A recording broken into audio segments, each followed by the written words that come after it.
What up, y'all? UFC T-Dot breakdowns. Like, subscribe, follow, all that good stuff. We're here for UFC Fight Night.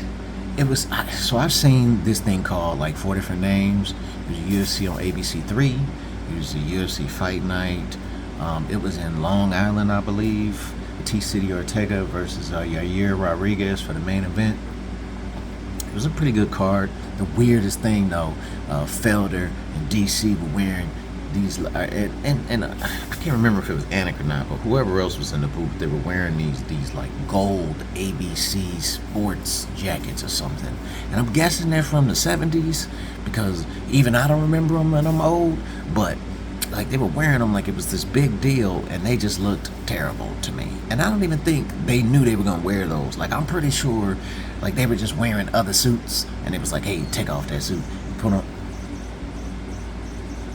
cat toys. Take off your suit jacket and put on this ugly gold one, mustard colored one. It was a pretty good card. Right off the back, we had Phil Rowe versus Abubakar. I've heard his name. I still can't say it. But his last name is Nurmagomedov, right? Like, I'm not sure if he's related to Khabib in any way, but that name means he's from the same general area of the world, and I guarantee he's horrifying. He's got a 16-3-1 record. He's a scary dude. And that Phil Rowe is good too. He's real good. He's an interesting fighter, that Phil Rowe. He's super long. I mean, he's like 170 pounds, but he's 6'2". Herbert Burns' fight got canceled, and I think Bill Algeo stepped in because I think the Herbert Burns initial fight was canceled and was picked up by Bill Algeo because he was supposed to fight a 23-0 Askabov. Kusian Askabov, he was supposed to fight him. That fight was canceled, and he instead fought Bill Algeo, and it didn't go well for Herbert. Anyway, I'm getting ahead of myself. All right, so Dustin Jacoby knocked out Jung Da-un. He's a Korean fighter. I mean, he knocked him out in the first round. There was a lot of big punches thrown in that fight. Next up, the aforementioned Bill Algeo versus Herbert Burns. Algeo beat Herbert up bad, knocked him out in the second round. Herbert didn't look like he even wanted to go back in there after the first round. Like his brother had to kind of, not force him, but he didn't want to go back in there. Next up, Ricky Simone fought Jack Shore, which is a really good fight. Both really good fighters, but Ricky Simone was just on some other stuff. He was at a higher level. His wrestling is crazy. Jack Shore was definitely doing fine on the feet, but Ricky Simone, his wrestling is just on a different level. He won by submission in the second round. Punahele Soriano versus Dalcha Lungiabula. I felt like I was gonna say both of those names perfectly, and it would be like just this perfect moment of just, Quicksilver, Mercury, struck by lightning, where the two hardest names ever, and I just said them both perfectly, but that would be impossible. Soriano is this tough Hawaiian dude. Lungiambula is like he's this crazy African cat. Not crazy, but crazy as far as his knockouts, not crazy as far as his mental state. And so they got in there and punched each other really hard in the face until Soriano knocked out the other guy. I'm not gonna say it again. His name is too hard. Dalcha. The prelims are pretty good, but this card, like the main card, every single fight was pretty good. On to the main card. First up, we had Miesha Tate versus Lauren Murphy. I mean, Miesha Tate is a former champion. Lauren Murphy has gone for the belt. I don't think she's won it yet, but I mean, it was a good fight. One thing that DC brought up that was very accurate was that like Lauren Murphy wasn't so much as landing the jab as just sticking it out there like a goddamn wooden statue, and Miesha Tate was just running right into that fist, and she was the whole fight. She was wearing it. Miesha Tate. It was all bloody, but it was a good fight. They went back and forth. There was a lot of big punches landed. Miesha Tate looks great at 125. Not just physically great, like she looks beautiful. Like she just looks great. She had a nasty, nasty cut I believe, underneath her left eye. Murphy has a piston for an arm. I mean, just look at Lauren Murphy's arm. Lauren Murphy's arms look like the way they CGI'd Jane Foster's arms in the new Thor movie. But in real life, she looks strong. You could see in the clinches and the grappling, like that Lauren Murphy is very strong. But yeah, they were both landing crazy elbows too. It was a good fight. It was a good fight. It was a war. Next up, we had Shane Burgos versus Charles. I don't know why they always do this, but they specifically say Charles Jordan.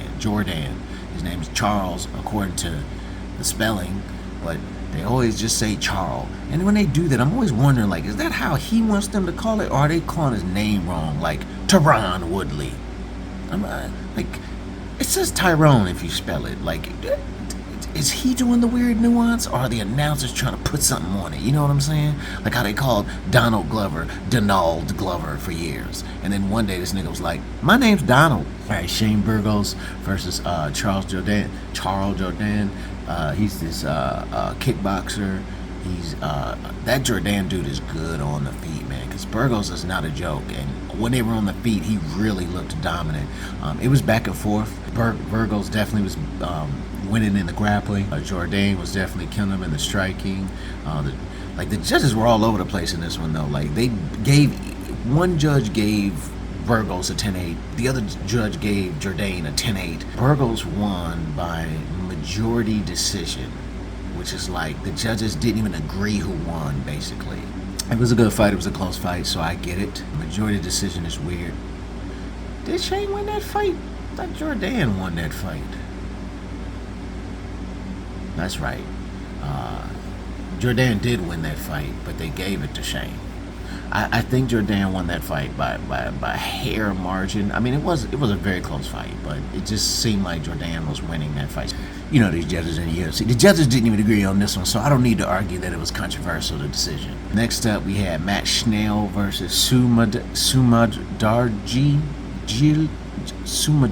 Yes, Sumadarji. That's right? Sumadarji. This motherfucker Sumadarji is so strong. He was just resetting Matt Schnell mid-fight. Like, Schnell was in there, and he would hit him, and Schnell would just be like, doom, doom, doom, doom, doom, doom, doom. Like, he wasn't going down, but he just was...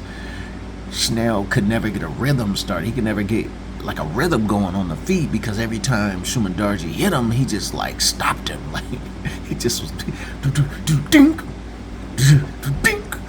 He was Sumadarji was doing that with punches and elbows, not just punches. Matt Schnell landed like a crazy 1-2 and right to the takedown on Sumadarji, right in the mount, was landing like crazy elbows, crazy big elbows. It looked like he was about to kill him on the ground, framing him from up above him, postured up in mount, landing elbows. And Sumadarji somehow was able to reverse the position. The problem is he reversed that position right into a triangle choke, and Matt Schnell literally put him to sleep. Like, he didn't tap, he put him to sleep. That was a crazy fight too. I think probably Burgos Jordan was the fight of the night, but Matt Schnell definitely should have got the submission of the night, because that was just crazy how he pulled that off. Next up, we had I don't know which way they want us to say it, and they write it different every time, against Muslim Siakov, is that how you say his name? I just know he's the king of Kung Fu, this guy. He's throwing crazy spinning kicks all the time. He really looks interesting because he looks like he's gonna be Khabib, but then he comes out and he's Bruce Lee, right? That guy's really good. The Leech, Ji Liang, he's really good also. And to be honest, this fight, to me, it just seemed like the Leech, his chin and his I don't know, he just seemed determined, like he wasn't accepting the loss. And I mean, Muslim really looked like he was the superior striker and like he was gonna win this fight. But then you start to see Leech landing a few punches here and there, and next thing you know, Leech did knock this guy out. Yeah, then he like hip tossed all of his cornermen and coaches all over the place. So that's always fun. The co-main event was Amanda Terminator Lemos versus Michelle Karate Hottie Watterson. Apparently, she is now, they kept saying it like with emphasis. They weren't just saying, oh, Gomez, Michelle Waterson Gomez. I'm guessing she took on her husband's name. I don't know. Michelle Waterson is one of these fighters, man. I really think she should go like be a kickboxer. What she's doing in the UFC is she's just around to be beat on at this point. Like when they want to see if someone's good, but they don't want to put them against someone that they don't want to ruin their trajectory, they just throw them in there with Michelle because she's so durable and so tough and so good, but like she doesn't have any power. Like she's an amazing fighter. It's fun to watch her fight, and she's good looking too. But I'm just saying, it's fun to watch her fight. She's tough as nails. She takes crazy punishment, and she never submits. She's always trying to win. Even in round 3, after being beat on for 2.5 rounds, bloodied, in submissions the whole time, she's still trying to win.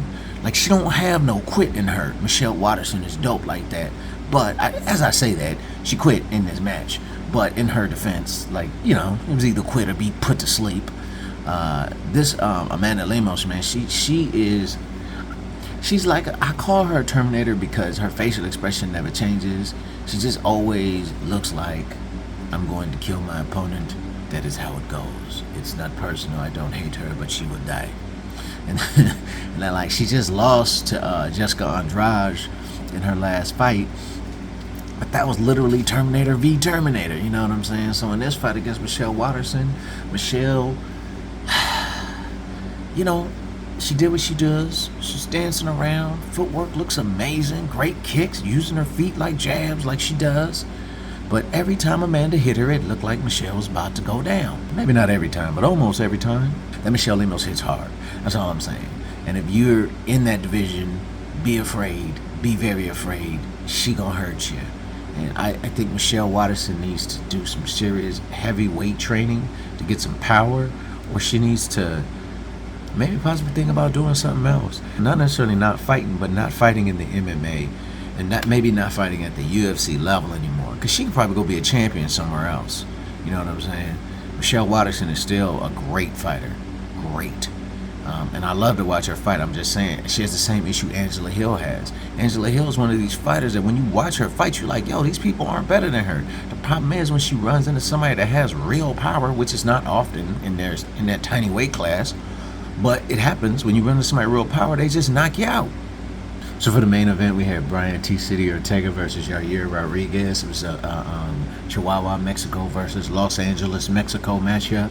A lot of respect between these two guys. Matter of fact, they gave each other a hug before the fight started instead of just touching gloves. They touched gloves too. So first of all, Brian Ortega, his stand-up is just getting better and better every time you see him out there. Yair Rodriguez is one of the greatest strikers ever, though. So, you know, he was kind of piecing him up a little bit. Ortega was definitely wearing the damage, but he looked good on the feet. Like, he looked good on the feet. What's crazy about this fight, though, is that in round 1, very early, Ortega had, I can't even think of the submission, but he had him. He was attempting a submission, and Yair was going to get free. And when Yair got free, like, Ortega, like, pulled free, I think, to go for a heel hook or something. And just as he was pulling free, Yair was too tight and just popped his shoulder right out of socket. And I mean, he was down immediately, like, oh, that's it, I'm out.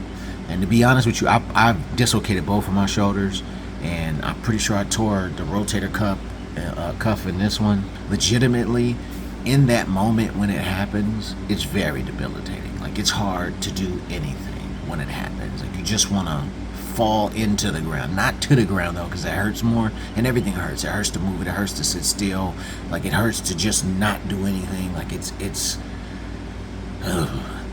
unfortunate. I really want that fight, and Yair in the ring was like, yeah, we can run it back, and then when he got in front of the camera, he was like, Volkanovski. But no, I hope they run that back. That sucks for T-City. I was just looking at Yair and T-City's records, man. They're both 15-3. Like, that's crazy.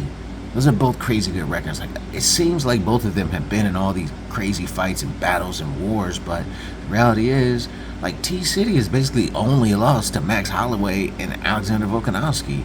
And Yair, I think he's lost to the same people. Sucks to be in that division. Alright, that's it. this thing's over with. If you're still here, I love you. Thank you for listening, watching. Like, subscribe, share, all that good shit. Bye.